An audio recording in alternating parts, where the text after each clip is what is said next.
Well, greetings to you. I have a friend of mine who has a couple of daughters. One is age 10 and she's at primary school in York. And I felt so incensed by this, I felt I had to make a video immediately, a clip immediately, because if ever it endorsed a case for homeschooling, this is it. And I want you to ponder it. I don't intend to make very much comment on it at all, because you can make your own mind up. But personally, I think it's a little short of appalling, disgusting.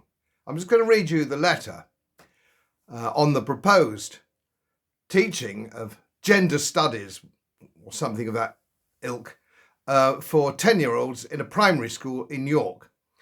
Mother complained, what's it got to do with children in a primary school? And she got this very polite letter back. And I'm going to share it with you. I'm not going to share the whole thing.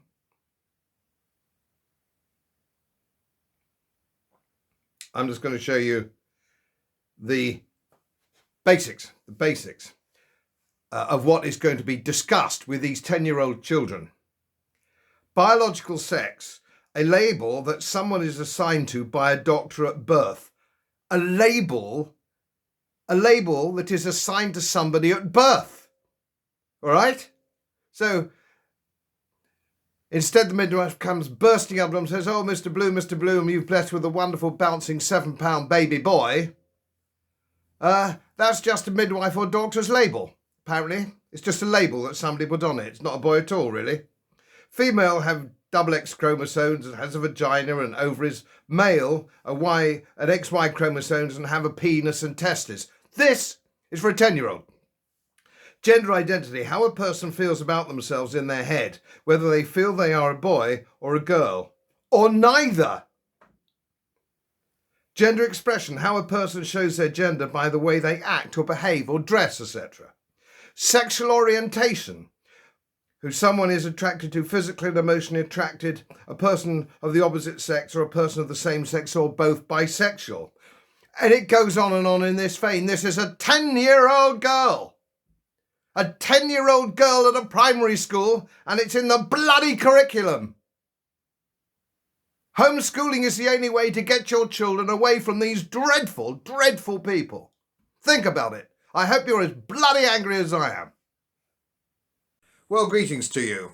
As you know, social media was a wonderful invention so that we could all communicate with each other and share our views and share views that aren't necessarily in line with the establishment, the global establishment, which is run mainly by banks and big pharma.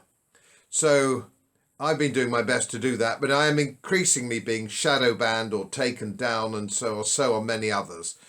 So beware of that, and I will be tagging anything I do in the future with various sources and various channels so that you will know, well, I've been censored from this, but I've been censored, but you can find it somewhere else.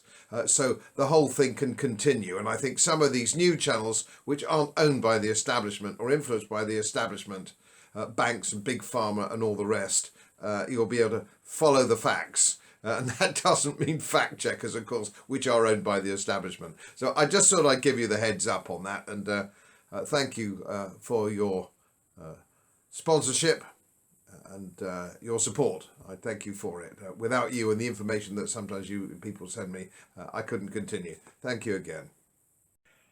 As most of you know, my work is very heavily independently research based, and I get my information from all over the world. It would help if you press the subscribe button and the little bell next to it, because the more subscribers I have, the more likely it is that international independent research institutes will share their material with me. It's most helpful, and then of course I automatically share it with you. So surprise, won't cost you anything. Thank you very much.